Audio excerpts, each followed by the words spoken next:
connected with Take Two Radio on Facebook or Twitter at Take Two Radio.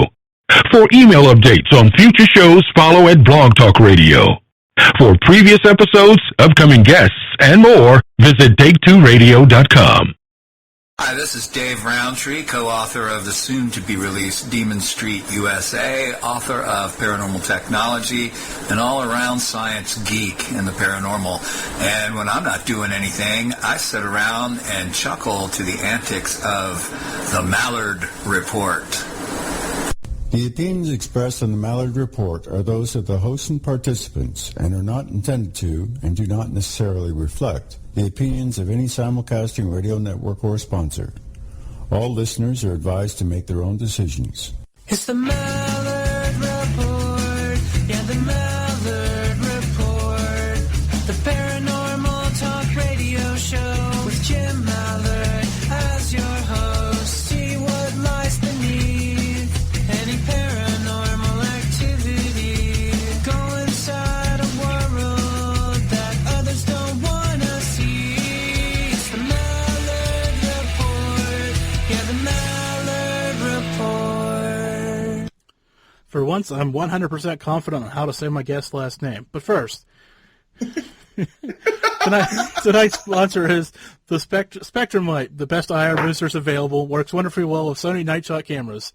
Visit SpectrumState.com or follow them on Twitter at AU Paranormal. Or follow me on Twitter at iTalkParanormal. Or, well, see, here's where the funny part is. You can follow me at Mallard, which is my personal account. But my guest tonight is John Mallard. But he spells his name wrong.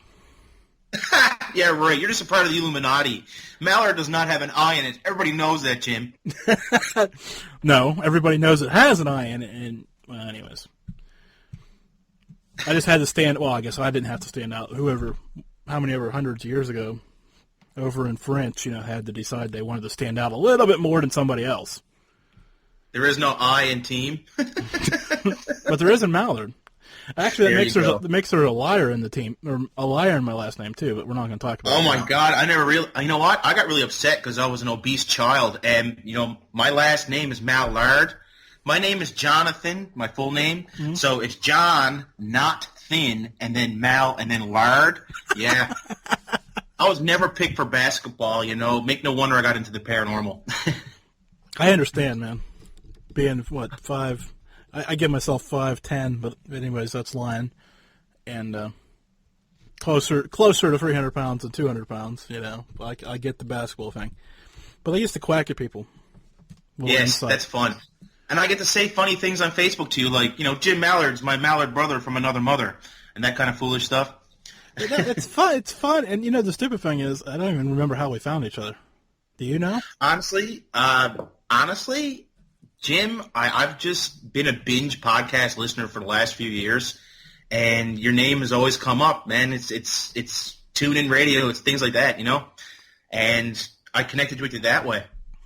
See, there you go. Yeah, I'm everywhere you want to be, or everywhere I listen. I guess that's a Visa line. I probably can't say that. It's probably copyright infringement, and they're going to sue me now. Yeah, they're not listening, Jim. You never know. Busy. The U.S. government's probably listening, just for the record. Of course, you're from Canada, actually, so that might not impact you as much as it does me. I'm in Newfoundland. They're not listening. Don't worry. They usually leave us off the map, actually. Yeah, so I've had guests on from different parts of the world, but I haven't had one on from Newfoundland. So for the rest of my listeners who don't know where that is, go ahead and give me a brief geological so people can find you on the map.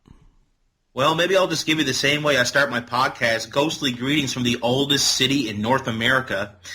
And, St. John's, Newfoundland is the oldest city in North America and is also the most easterly point in North America. So we get a lot of ley lines enthusiasts who like to come up here and dip their toe in the ocean. Newfoundland is a beautiful, beautiful place, Jim, with its own culture. It's a mixture of British and Irish-ish, we'll say. A lot of drinking going on here in Newfoundland, and it's just awesome all around. Very peaceful place, sparsely populated. There's only 500,000 people throughout the whole island, so it's a pretty great place to do just about anything, especially with the paranormal. There are 500,000 people in line when I go to check out at Walmart. Well, there you go. We have 3 Walmarts. None of them have light bulbs. Of course, there's always something. So this is going to go downhill fast, I get the feeling. Okay, so do you, I mean, I know I use the duck as my image everywhere. Did you think about that? No, actually, because I seen you first, and I decided, you know what? Let them have it. Besides, I like to think that the Odd to Newfoundland deserves its own little emblem. And to be honest, you know, Jim, I'm more about what I talk about with my guests and stuff like that. Like, I'm too busy putting up pictures of myself to put up ducks, so... See, what was it you said a little while ago in one of your you said you never had a face for a paranormal show or something like that? Yep. Yep. Does that mean you're the ugly duckling out of us both? Of course. You know, for the longest time, I solely used the duck. I didn't even use myself anywhere in the promotion for the show. You should put it on your driver's license and see what happens. That'd be awesome. I don't think I'd get away with that. They'd probably throw me in jail or something stupid for that. So, okay, we're talking podcasts. So what made you want to, what made you start yours? Well, you know, there's a couple different reasons, but the number one reason I think is because I am in a very isolated place, Jim, and, you know, I don't have the luxury of having many friends who are in the paranormal. In fact, I may have one, maybe two, on a good day, people I can actually ring up and call and talk or whatever about the paranormal. It's a taboo subject all over the world, of course, but most people in Newfoundland, not really so much into it like I am. They like the TV shows, which I haven't watched since 2004. That's about it. I'm pretty much going to listen to podcasts and read books on the subject, and it's a very lonely place, so what can you do but jump online where everyone's a friend? And lo and behold, here I am talking to Jim-Malliard tonight. And I just flipped over because I'm streaming this live. It's recorded for the Tuesday show. I'm just going to be honest with everybody. It's not live on Tuesday night. I'm out of town. But I just flipped over to look at the server number, so I'm actually broadcasting it live. I'm not just recording it. And whoever is listening from the UK, hello. I've got a couple people from America, too, I kind of expected. But it's always neat when you see somebody internationally listening live. So now that they've pointed them out, they'll probably stop listening, but that's okay. Actually, I want to say thank you to the UK. You know, it's interesting. Only 4% of Canadians listen to my podcast. 75% are UK, and the rest are the US. So awesome. Interesting stuff, eh? Yeah. I don't.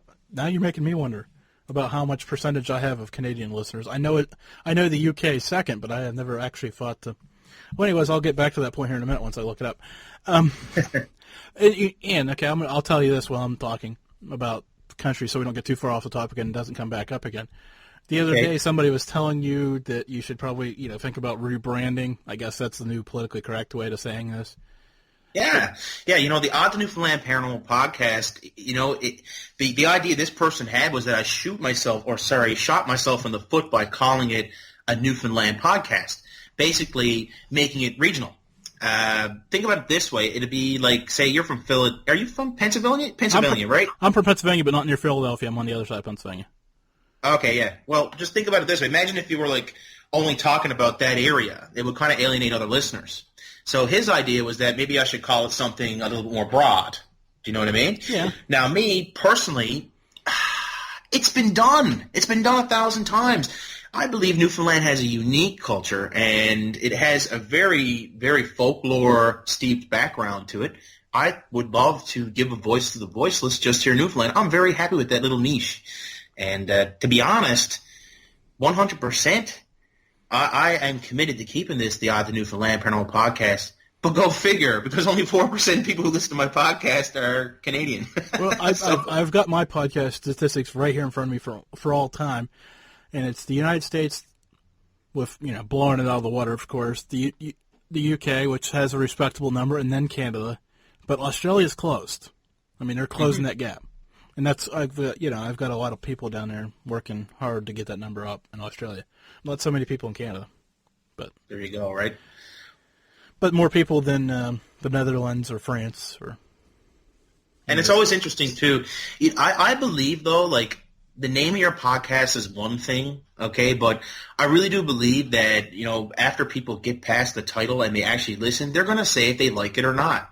I've listened to many podcasts that I'm absolutely in love with, that I listen to all the time, okay? Mm-hmm. I love those podcasts. I am what you call a podcast fan. I actually am that crazy guy who downloads all of you guys, and it's funny when I say all of you guys, but I download all of you guys because you're all in a pretty little row on different websites, and I put you on my iPod, and I listen to you while I do the dishes, or I listen to you while I'm vacuuming or whatever. And to be honest with you, Jim, here we are talking with each other. Really, does it really matter what the title of your podcast is? Is the Mallard Report? Maybe not. Well, here's the thing. I think it's really cool. Well, you finish your show off with the paranormal podcast. So when if I search for paranormal podcast or paranormal, it'd pop up. My branding has me stuck. Well, I don't have it stuck. I could add it, but the Mallard Report, and I've got this duck. There's no representation of paranormal anywhere near it. But it's been growing, and it's wonderful. And I did a show with somebody before I did the Mallard Report, and it ended. I had a co-host, and let's just say it ended like the Titanic. And actually, fun fact, Jim, the Titanic went down off the shore of Newfoundland. There you go. See, I knew what I was doing there, and segue. But it had a name, and I'm like, if I'm going to do this, I'm going to do it by myself, because I can't go through this breakup, for the lack of a better word, again with somebody. Put that much, trust and understand. It's just a lot of work when you're working with somebody. And if I'm going to do it, I'm going to put my name on it so it gets done right. And I think it's worked out well. So. I can relate 100%. I mean, you yourself, a part of a paranormal investigation group yourself, right? Yes, sir. I mean, you mentioned, I'm sure you've had members come and go, and it's always heartbreaking, man. It really is. And especially when you invest your time with these people. And sometimes you leave on good terms, sometimes you don't. And sometimes just putting your name on stuff and taking ownership of it is a big step in the right direction, I believe. I mean, look at Holzer. He was alone, wasn't he? He had a witch from time to time. Yeah, it's important. And and the other thing, you listen to a lot of shows, and I'm not going to disparage any, but there are some that you listen to them with the co-host, and you can hear there's that painful decision time, like, do you have any questions? Or, Joe, it's your turn. Or, it's just like, yeah. Anyways, okay, enough about the end game of radio. Okay, so I have your book title right down here. Is it one? How do you say that? Okay, well, once again, it's a Newfoundland thing. The name of my book is a slang term people call us. They call us Newfies. You probably heard Newfie joke. Yeah. Definitely if you're anywhere near Alberta, you'll hear them because we populate Alberta like you wouldn't believe. But the idea that a Newfie is short for Newfoundlander. It's a spin on the word Newfie. It's Newfievp, Talking with the Dead in Newfoundland. Okay. Well, I figured that out. I just didn't know if you slammed it in the one crazy word or if there was a space in there or what. Nope, it's one crazy word, Newfievp. My plan was to grab your attention with a strange title. That was my plan. You never quite know with people how it's going to end up. Okay, so what's obviously I'm judging a book based off its cover here, which is kind of dangerous. You sent it. I've got it, but I haven't got into it yet. I've got a whole stack of books, so don't feel bad. I don't feel bad, Jim. There's one thing being an author has done for me is developing a tough skin. Nobody cares about me. I understand. It's not that. Are you a member of my newsletter? No, actually, I'm not. Well, you should be, because I do weekly previews of the show, video previews. If you haven't signed, if anyone else hasn't signed up, they should sign up. But I have a book. I actually do video, and there's a bookshelf behind me, and that's nice. That's all like the books I'm behind supposed to be reading right now. Well, lucky for me, mine's an ebook. It's not available in paperback. I'm still searching for a proper publisher. I'm working with a couple of local publishers here in Newfoundland right now, actually, and I really want it to be local, to be honest. Yeah, as you can tell, I'm a very proud newfie. But the book is actually interesting as an ebook, though, Jim, because at one point in it, I do get into case studies of different locations where I've investigated, and not only do you get a chance to read about some of the strange things me and my partner have captured, you also get to actually sit back and listen because they're connected to videos on YouTube. So it's actually kind of interactive, totally immersed kind of deal, right? Yeah. So it's better as an ebook, too. Yeah, I believe so. Now, mind you, my dream is to be able to go to the different paranormal conventions and sci-fi conventions here in Newfoundland and just be able to talk about the book and sell it there. I mean, that's a dream come true for me. I dream small, so I'm never disappointed. And to me, getting a book published and being able to do that is my ultimate goal, definitely. So it's a great ebook, but someday I'd love to have it on that bookshelf behind you. I understand completely. Okay, so we got I guess since it's an ebook, it's available on Amazon. Yeah, Amazon.com and .ca. Okay. I guess, got to make sure that's all properly out there. I'd hate for somebody to go, that the other duck guy was on Jim's show and can't find his book. The other duck guy. The other one. I love it. So we're going to have like a tragic duck guy backstory now where our mother laid 2 eggs in the nest and they both got separated. One went to eastern Canada. The other one went to went a little south down to America. They both hatched. And meanwhile, they both love the paranormal. Meanwhile, neither of us are on that Duck Dynasty show. That's becoming stupidly popular. Oh, God. Oh, no subjects taboo, huh? That's right. Yeah. Well, okay. Since you mentioned the subject being too taboo, so you must be a medium of some variety. I have on my notes, I listened to your first podcast, and you went into this a little bit, and you were talking about you being an atheist, and then through some events with your father, it made you change your mind. Do you mind sharing, of course I just shared part of it, so do you mind sharing part of that story? With how you got into the paranormal, I guess. Absolutely. Well. I am 100% a believer in something that you and many other people have said on your show. You will not believe in the paranormal until you've had your own experience or brush with it. And one thing I will tell you that my father's illness, he was diagnosed with cancer many moons ago, it really changed the way I think about the world. And I talk about that in the book quite a bit, but I'll try to summarize it a bit for people who are listening right now. My father was diagnosed with a terminal cancer, okay? The doctors said the prognosis wasn't that great. It wasn't looking too good.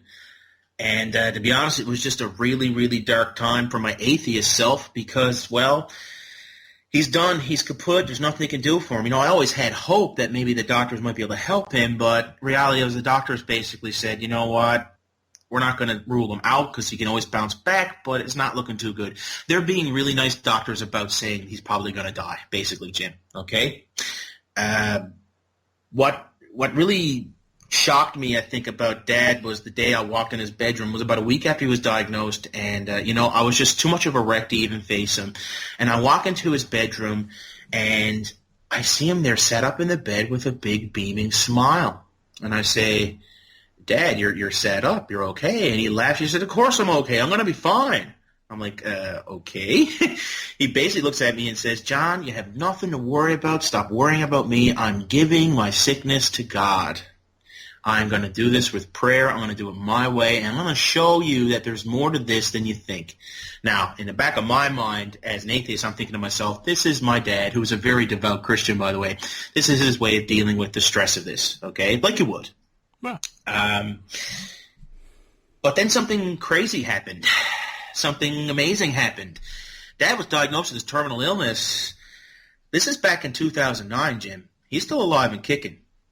He's supposed to be dead many, many, many years ago.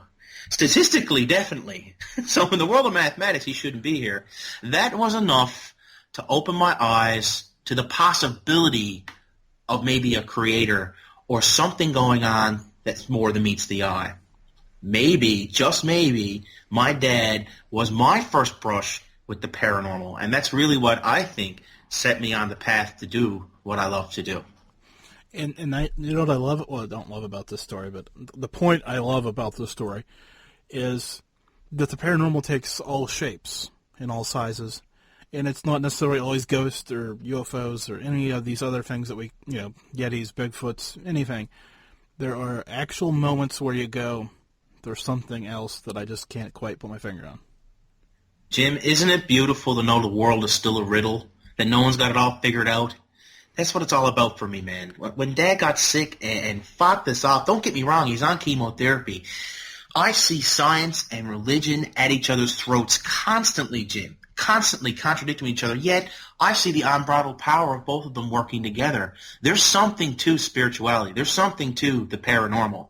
And now I'm going to say this, though, and I don't know if a lot of your listeners are going to like when I say this or not, but there's a lot of BS out there, too, and I know that 100% it's out there, but I've seen it firsthand, and I had my experience. It was enough to make me want to go out and look for the answers myself, and that's what my book is all about. Wait, you're saying there's a lot of BS in science? Well, actually, pretty much, well, it depends what your definition of BS is. Following an unproven theory, if you consider that BS, well, then yeah, there's lots of that. I always remind people they're still practicing medicine. Ah, exactly. It's always a good thing to say to people. Someday they'll get it right. I don't know. I think science and religion have a lot of things right, but I think they may have a lot of things wrong as well. And I think that's one of the reasons why I want to do what I want to do, because I want to see those answers for myself, maybe, Let's keep it on the broad level right here for science versus religion for just a second, because I've always fascinated by this topic, and it's a fun one. Mm-hmm. Are they scared of each other? I mean, as communities, because if obviously, if religion does play a factor, science doesn't want to believe that, and I don't want to say all religion doesn't want to believe science is true, but there's some there's fractions of it that would be horrified to find out that man can control some of it. Mm-hmm. So are they afraid of each other? That's an interesting question. Personally, I don't think it's a fear. I think for the most part it's an ignorance of each other. I think a lot of the scholars of science write off religion because, well, basically there's no proof. There's books and whatnot written about it, but there's really no tangible proof. And I think religion writes off science sometimes because they want that comfort, no doubt about that. But also, sometimes there's not a lot of proof in science either. Jim, we cannot create life from inanimate matter. We can't do it. We can't be God. We have no idea what happens to us when we die. Of course, to me, I'm at odds with them both. But, if we were in the room, let's say me and you were hanging out in a room, okay, in a big party, and science was partying on one side and religion was partying on the other, we'd probably be in the middle and mingle with both, and, yeah. It'd be like that awkward teenage, that first teenage dance where the boys were on one side of the room and the girls were on the other, and there's like a couple standing in the middle of the room. Yes, I agree. I'd be science and religion. And then religion would be standing in the two far corners, looking at each other, glaring at each other like they don't like each other. So they'd probably be the girl. Another thing, though, too, Jim, think about another thing, too, to pick up for science just for a moment, because, God knows where we'd be right now if we never had the science to talk to each other through this device in front of us. But I always think of science being on that straight and narrow path. And sometimes I feel like the fact that they have to do the same things to prove the existence of the paranormal might therein lie the problem. And, there's a lot of models that science has out there that, basically contradicts itself. And, to me, I think a big step for anybody out there who loves to investigate the paranormal, you really want to see something paranormal that's documented? Man, dig into particles and physics and stuff like that, man. It's unreal what you'll find. There's ghosts all over the place. Just look up dark matter. Yeah, it's fascinating to think of what is and what isn't out there. And the other thing, I think by now we would have came up with something better than the gasoline. Come on, guys, science, step it up. Come on, man. This stuff's costing us a fortune. Yeah, somebody out there, come on. Make water gas, replace for gasoline, and then I'll believe science winning the battle. Or, just go back to the Flintstones and let us power the vehicles. At least then we'd all be skinny again. Maybe. I'd probably never go anywhere. Oh, God. Yeah, I'll be good. I'm good. Don't worry. No, it's an interest. Like most people are scared.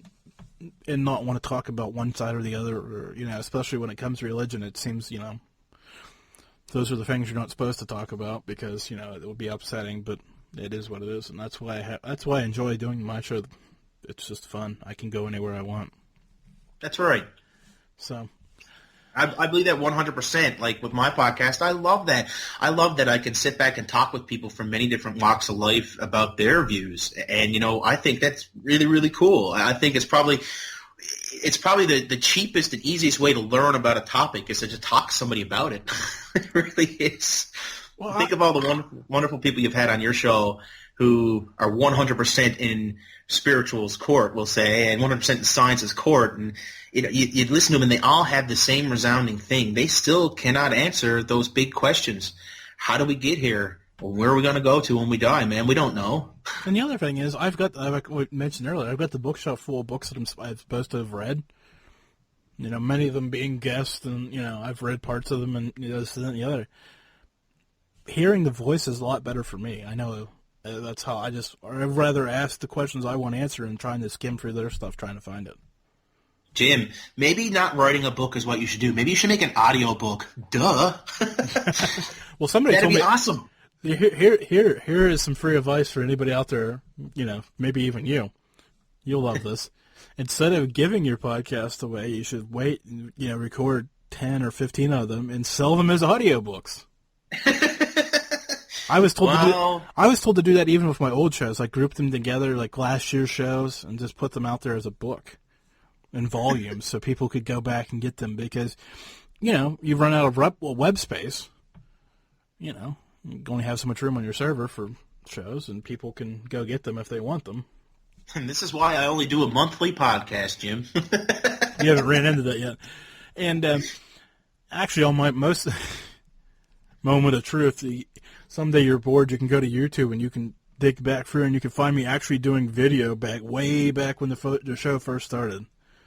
I was streaming on a network and doing video, and yeah, I got in trouble because I never looked in the camera. And then there was a show where I was listening to a guest and I started flapping my hand because that's what I thought the guest was doing, and I got a private message from one of the chat rooms, and they're like, "You realize what you're doing right now?" And I'm like, "What do you mean?" And they said, "You just did the." I'm like, "Oh no, I didn't." And they're like, "Oh yes, you did." I'm like, I have got to stop doing video then because. But I had this fear where I leave the camera running and I'm too pressed for time to edit the entire video because, God knows I'll talk for an hour if you let me. And, I just get up to pick up something off the floor and it's nothing but my butt crack and I forget to edit that out. And I could just see that so happening on YouTube. You know what? Stay the hell away from YouTube, Jim. It's a bad idea. Well, I post the old shows. I still post there, but it's all still images. There's no actual video. And I don't edit a thing, man. This show, as it airs, I'm gonna wrap it up and do my stuff, and it's gonna go out to the world. There's no editing in anything. Well, there you go. Right. I love this. I love this already. Listening to it and you because we're just all over the place, and I think that's the way a podcast should kind of be. Where are they gonna go next? I can tell you where we're going next. In your book, I don't want you to obviously give me all 101 ghost hunter tips because that kind of defeat you selling any books here tonight. Plus, you probably don't remember them all. Oh, I just wrote through it down. But, well, give me a couple that you have on your list. I have my own list, so we'll compare notes here. Okay, yeah, sure. I wrote that actually as a bonus in my book, by the way. It was never meant to be released. It's actually something I put out before on my webpage. I felt that being alone doing this, I screwed up things so many times, I came up with some decent ideas. So I'll throw some out there to you. One of the things that you hear a lot of people say about outdoor investigation is that there's a lot of noise pollution. Here's a tip for you. Run to Walmart and buy yourself a $5 piece of fur. Okay? Take it home. Put it over a microphone cover with a little bit of hot glue, and you got yourself a $5 dead cat that's going to block out 75% of the wind outside. I live in the third most windiest place on the planet. So when I'm outside doing an outdoor investigation, I have to have my little Einstein, I call him because he's white. It's white fur. Interesting enough, I actually captured an EVP with that said white fur. That was really cool. But anyways, that's beside the point. That's one tip for you. Another tip, jumping. I got a lot. I like to think that my biggest tip for people is to turn off the TV. We're in full agreement on that one. And the EVP turn off the TV. Don't spend your time hating on the people on TV because I don't believe in that. I'm not a hater. I'm a lover. But you know what? Turn off the TV, because if an actual paranormal investigation that I conduct was on TV, it would be 8 hours, if I'm lucky enough to have the place for that long, 8 hours of me sitting in the dark doing nothing, followed by 16 hours of me reviewing one recorder and time-stamping and using Audacity. It would be the boringest show that ever came on TV. Turn off the TV. It's entertainment. It's not what this is really all about. There you go. I said it. We agree. I don't know how many people I know I just pissed off in the paranormal world, but you know what? Well, you know what? Truthfully, here's the deal.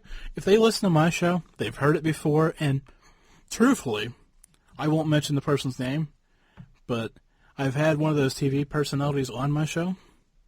Yeah. And my podcast downloads were down 25%. Wow. Now, isn't that crazy? Yeah, you know, and I thought it was a fluke, so I invited him back on. Like, well, this will tell the story if you want to go. If somebody goes to look it up, who it is, and they were still down 20% the next time he was on, so it wasn't no fluke. Okay, no. Well, you know what? There you have it. I actually turned off the TV a long time ago. Don't get me wrong, Jim, and this is something I'll say that I think is really important. What they did back in 2004 by putting on a reality show about ghost hunting took the skeptics in a direction we needed them to go to listen to us. They went from, I do not believe in the paranormal, to, okay, prove it to me. That is the biggest step, okay, that these guys made for the paranormal, we'll say, especially in terms of ghost hunting. They did their job. Now, fast forward 10 years later, they're still doing the same thing they always done. Turn off the TV. Turn it off. There's my next tip.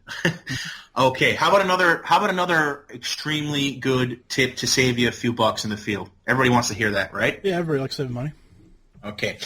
I really, really have a hard time with infrared cameras. But the good people at Spectrum Light, I'm sure, will help us out. Right, Jim? Of course. Of course. But, if you can't afford one, black light bulbs. Black light bulbs really, really help with your standard dark cameras and whatnot. I've just found they work really well. That being said, I've got one I'm going to throw on top of yours here, and this isn't part of my paranormal standards, which I'm sure you've read. If you haven't, you're full of it because they're everywhere. I've actually commented on your paranormal standards. Okay, actually, so the page. Yeah. I think I said this on the video the other day when I told people to be safe. There's no point in walking around in the dark. Get a flashlight. Yep. Okay. Anyways, I'm sorry. You had a good thing going, but I had to say that again. It's just so stupid when you hear. It seems. Well, I'm out of most of these groups now on Facebook. They've banned me, but there was a time where once a week somebody would be like, "So and so fell during an investigation," and you'd read the comments and they'd be walking around in the dark without a flashlight on, and you're like, "Really? Well, strange building, dark. Let's walk around without a flashlight on." You know what? Tell me the reason why the lights have to be off. Give me the reason behind there has to be lights off while you're conducting a scientific, we'll say, type experiment, and I'll understand it. But let's be honest. They turned the lights off because it sells cornflakes. Is that okay to say? That's Tom Fusco. He says it all the time. So, yeah, it's okay. Oh, really? Yeah. Maybe he's drilled in my head because I've heard him speak many times myself. One thing I will say, though, I've done a lot of investigating. I'm going to piss off a lot of people. I've done a lot of investigating by myself in the daylight, and I am just fine and have captured many different examples of what I believe may be electronic voice phenomena outside. It's happened. It happens. It doesn't have to be in the dark. I mean, do we really have to put ourselves in danger to do what we love to do? Well, here's the thing. This is my truth. I've had more experiences when I have not been investigating than when I was investigating. I got you. Personal experiences. So there you go. Well, I mean, another thing too. Like one of my favorite things to do, I call it a I'm not going to say what I really call it. I call it a I don't give an F session for EVP, where I just let the recorder, leave it out in the room and go in the other recorder or go into another room, and just chat with my partner or whoever is on the investigation with us and just sit back and talk about the hockey game. You'd be surprised what might come through. It's my belief that, this extra dimension of space or whatever you want to call it, the spirit world that's around us, it's my belief that they watch us kind of like a soap opera and from time to time just make commentary about what we're saying. Or, a lot of times we get stuff that's nonsensical in our recordings. Other times we get stuff that's really intelligent. It's almost as if they're watching us all the time. That's creepy. I don't believe in haunted houses. There, I said it. I believe in a haunted world. Okay, well, this is where we get in. This is where we're going to get interesting. I agree with you. The world is haunted. Mm-hmm. And listening to this, I really have a disdain for people that investigate cemeteries because I just find it flat out disrespectful, let alone hazardous. I mean, I volunteer at a local cemetery, and having been out there to fix a problem and almost hurt myself really bad trying to fix a problem, I couldn't imagine being out there in the middle of the night and doing the same thing I did, which was take a step. Mm-hmm. Because I was trying. There was a hole, and we weren't sure how deep it was, and I took a step, and it caved in, and I was above my knee into this hole. And if there wouldn't have been somebody there, with me to help me, catch myself, I would have probably smacked my head off a headstone. And yeah, really. I can't imagine that ending well in the middle of the night, bleeding all over. You're in the right place to kill yourself, at least. Yeah, I have plots there. So, but anyways, I think. I don't want to bleed. I don't want to bleed out in a cemetery. I don't think would be my ideal cause of death. A daytime walkthrough of the area and stick to the plan. I've been in many places that's very, very dark, but know where I can walk because I've been there recently.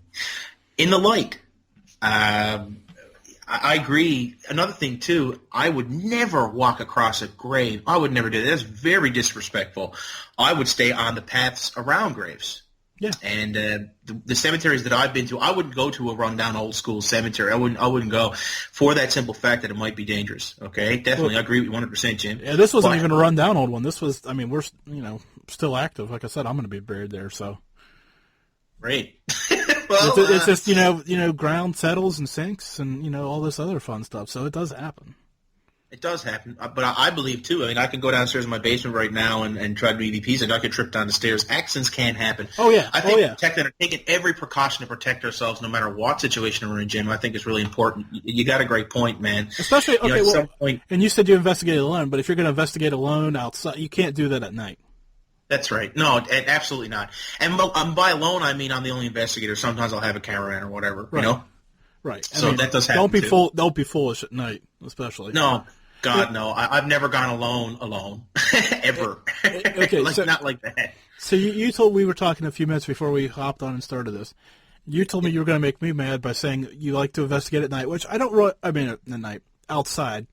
Here's my problem with investigating. You do EVP work, which is mostly fun. Obviously now you're, shielding from the wind and realize there's other factors out there. That's right.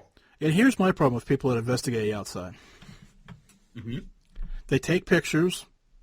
They take one picture outside. Even during the daytime, they'll take a picture of a wood line. You're from Newfoundland, Canada. I'm sure you have trees up there. And then they'll crop the holy mother effer out of it and give me a toothpick size still out of this other picture and be like, do you see the outline of a person? And it's all grainy. And of course, I see a whole family standing there in a line because my mind's going nuts because I see all these little pixels and, you can convert into, anything you want it to. Mm-hmm. And then you go, well, what's going on there? And, then you see the full-size picture and you're going, can you draw me a box? Which is another one of my pet peeves. Can you draw me a box of where you're looking at? Jim, I'm gonna make you smile so much right now. I don't know if a spirit will say can even be photographed. I've tried to take pictures before, but to be honest with you, now I just take pictures of my gear so I know where they've been to and at what point in the investigation. A lot of the pictures that I've seen, though, and I think the ones that are more credible, are when you take a few pictures in a still shot. So, for instance, let's say we had a picture outside, okay?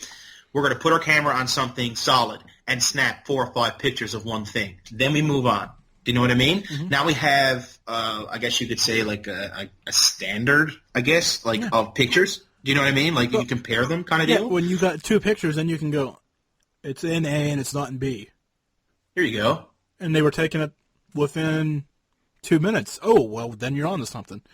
Jim, one thing that blows my mind, and I think you're going to crack up laughing when I say this, but capture cams, the game cameras used for hunting caribou or deer or whatever it is you guys got down your way. We got moose. I've got deer. Deer's about as big. I got bear, but not nearly as big as you do. Cool. But you'd call them dogs, I think, but that's okay. I crack up.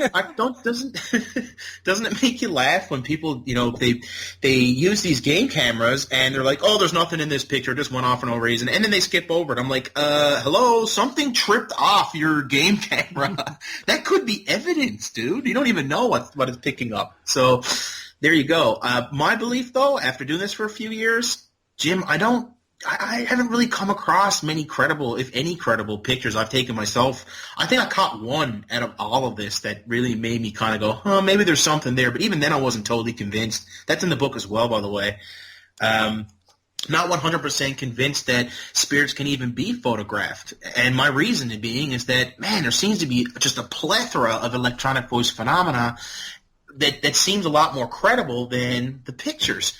And the reason why, I believe, it may fall on the fact of the mechanics behind EVP. Maybe they actually have to be in our world to be photographed, i.e. reflect light, okay? Maybe they're not actually here. Maybe what we're getting is just the end result of them doing something on the other side. That's my belief.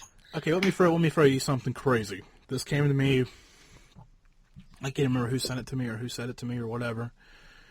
Obviously wasn't, I don't know. Anyways, I'm just going to throw it at you. Yeah, sure. What if, because back in the when pictures were first new, yep. 1800s, late 1800s, you had to stand still for 7 to 15 seconds to take a picture. Sometimes even longer than that. Yeah. And if I remember, I know I researched it a little bit just forever ago, and someone please correct me on the Quack Room if I'm wrong.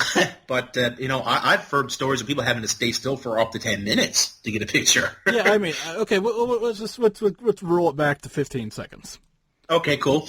Just for the sake of our conversation. Mm-hmm. What's your shutter speed on your camera?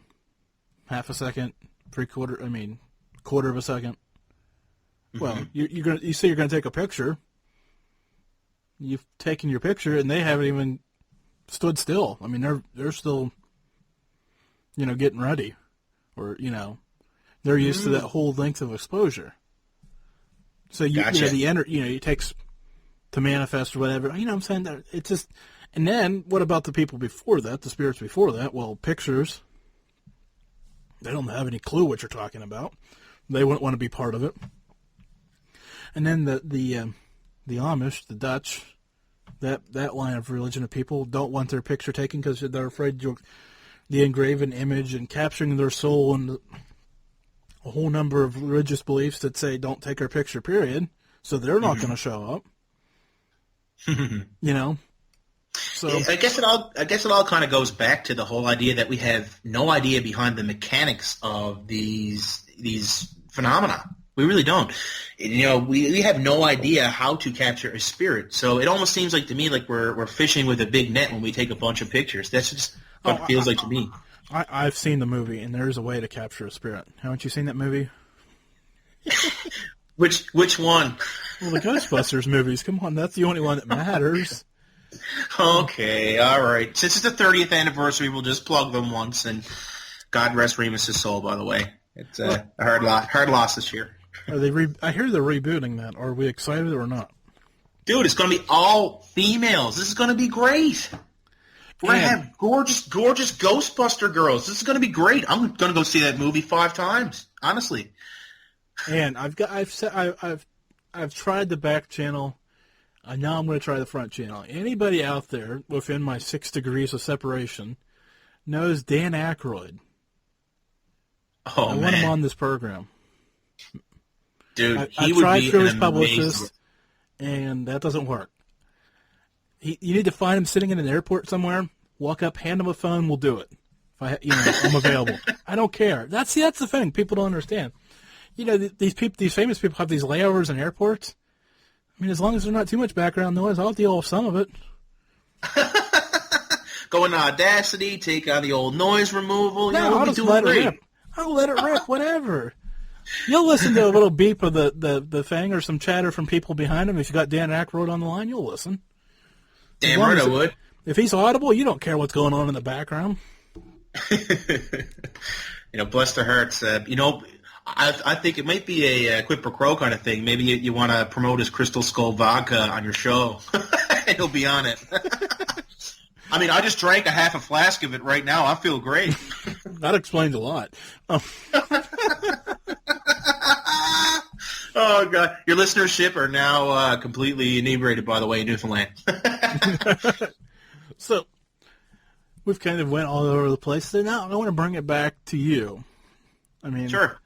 What are your future goals for the podcast, for your investigations, for whatever? What are your goals long term? Jim, I am still a baby at this, Jim. I really am. And in every regard, I have only really this year started to really come out and talk to people about this. This year, I spoke at 2 sci-fi conventions for the first time about electronic voice phenomena, and I just love that. I love speaking. I love talking to people about the paranormal. I love it.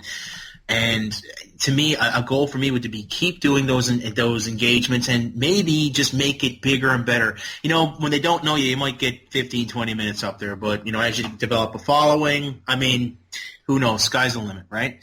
I think hey, you're doing better than me. You're doing better Pardon? than me. You're doing better than me. I have yet to appear as an event. I was invited to one next summer. We'll see if it comes to.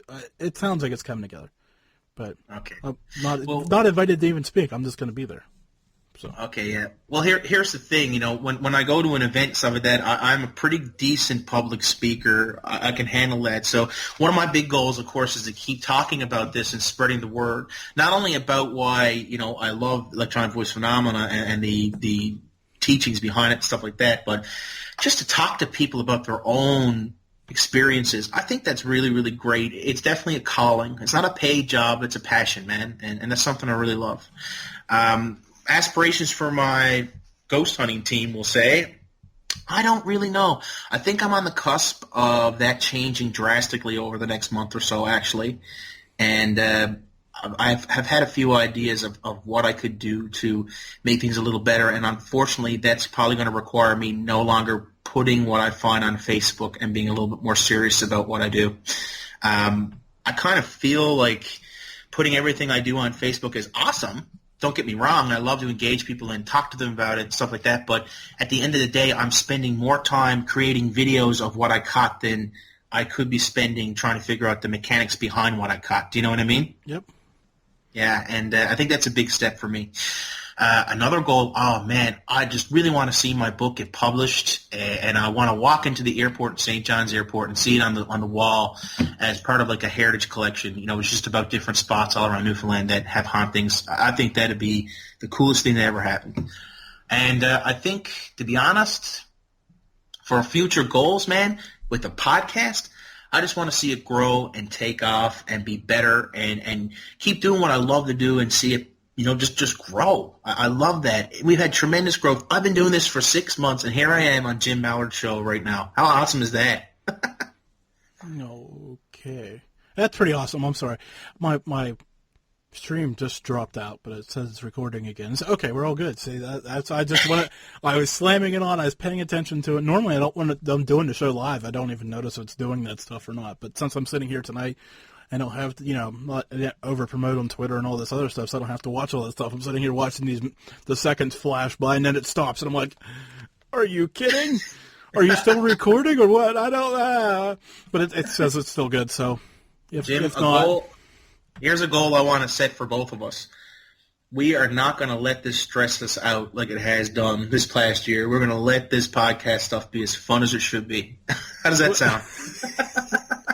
Well, dude, It doesn't stress me out anymore. And well, obviously, you know some of the stress that I have had with it. And But, oh, man. You know what?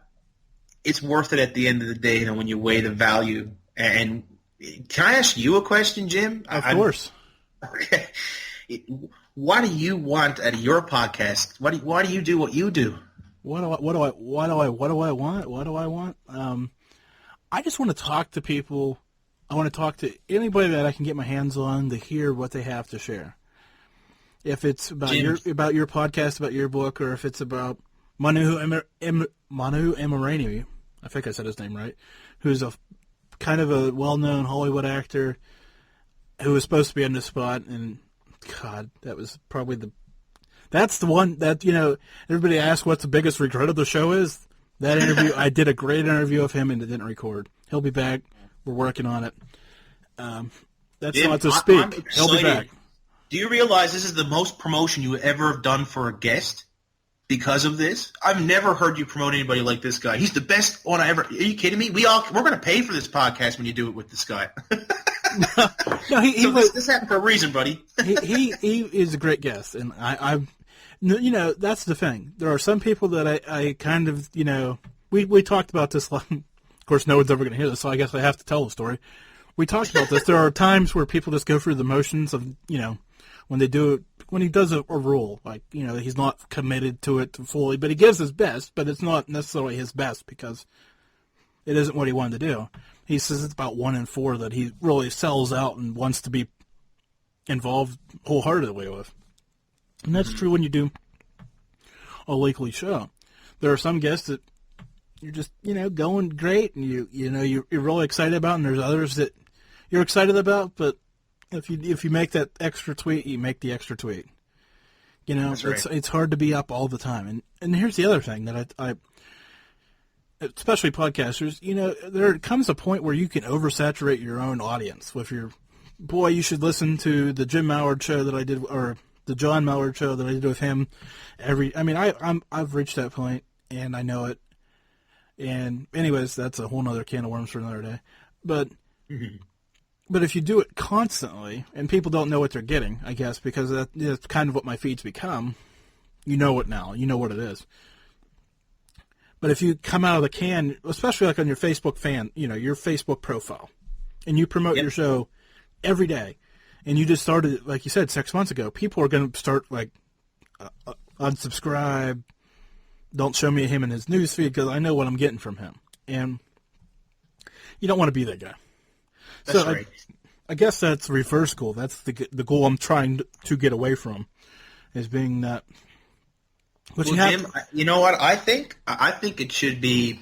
I believe, and the fact that I'm even on your show right now is absolute proof. If you promote other people, you will promote yourself. So you must notice that I promote the Mallard Report all the time. I'm on Twitter, and I have my horrible paranormal joke of the day, which just cracks everybody up. I throw that on there with the cat crack all the time. I say it's Tuesday night. Oh my God, it's Tuesday night already. Quack quack. I do that because I know that there are people out there on my feed that aren't on yours. Because I want you to have that success, because your success is my success. Maybe if podcasters in the paranormal realm will say promoted each other a little bit more, not just necessarily on the show with airtime. That's not even necessary, but just promote each other just a little tiny bit. Newfoundland, I'm so lucky. I have 4 friends who do different podcasts. One guy does one about Doctor Who. Another one does one about video games. And we all promote each other. We've been on each other's show, and it just makes our listenership grow. So there's ways to promote without having to say, my show's on right now, 15 times a day. Yeah. There's ways to do it. And that's the other thing. I've always said this, and it's been a while since I've said it on the air. I'm going to make somebody else big before I make myself big. There you go. And everybody says, oh, no, you do a great show. You're going to define yourself. No, I'd rather push somebody else out on stage first. And that's the mantra for my show. Like tonight, I'd rather showcase you than talk about myself. But that's here or there. Is this a bad time to ask you to be on my show sometime? No, you know what I'm saying now. You're the guest.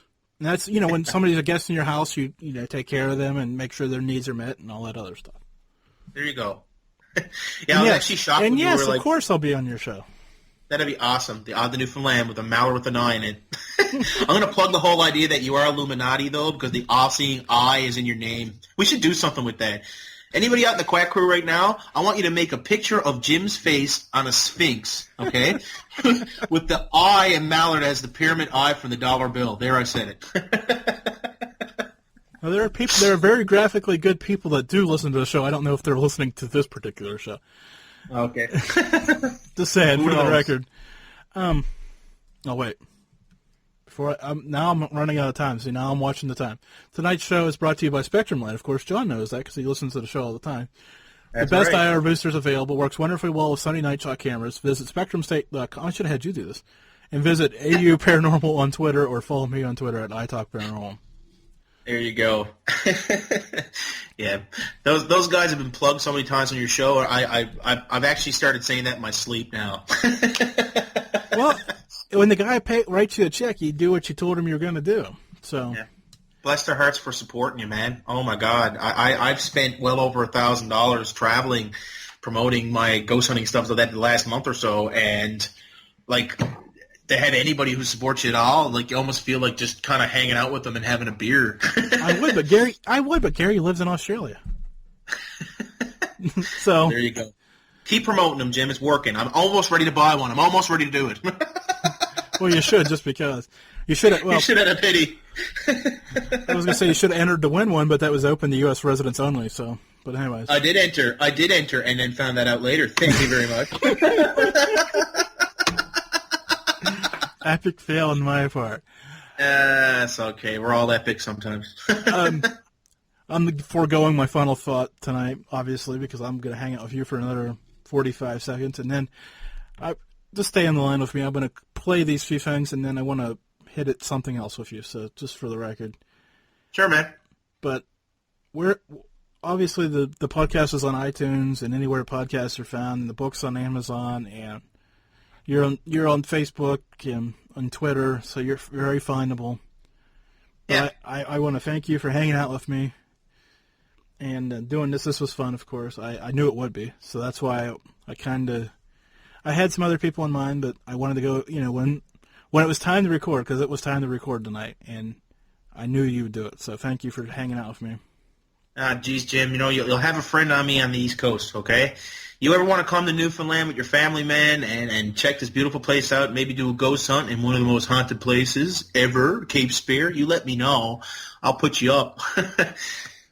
Well, the show is supposed to air on Veterans Day here in the States, so I've got that tribute all queued up, and then I've got the normal out. Everybody have a safe week, and thanks for listening. All right. Thanks, Jim. There's one type of hero this country knows we need. Those in the armed service, firemen and police. We appreciate you serving our entire country. The song is to say thank you for everything you do. Yeah, we will keep on bleeding red, white, and blue. You'll always have our support no matter where you go. We wanted you to know that you are our hero. Before we flip that on-air sign to the off position, a quick reminder. For all things about the report, previews, and reviews, go to italkparanormal.com. That's italkparanormal.com. Good night. It's the Paranormal Show. The fastest hour in paranormal talk radio. The Paranormal Show. The fastest hour in paranormal talk radio. Brought to you by the Mallard Report. Visit TMR247.com to hear more. Get connected with Take Two Radio on Facebook or Twitter at Take Two Radio. For email updates on future shows, follow at Blog Talk Radio. For previous episodes, upcoming guests, and more, visit TakeTwoRadio.com.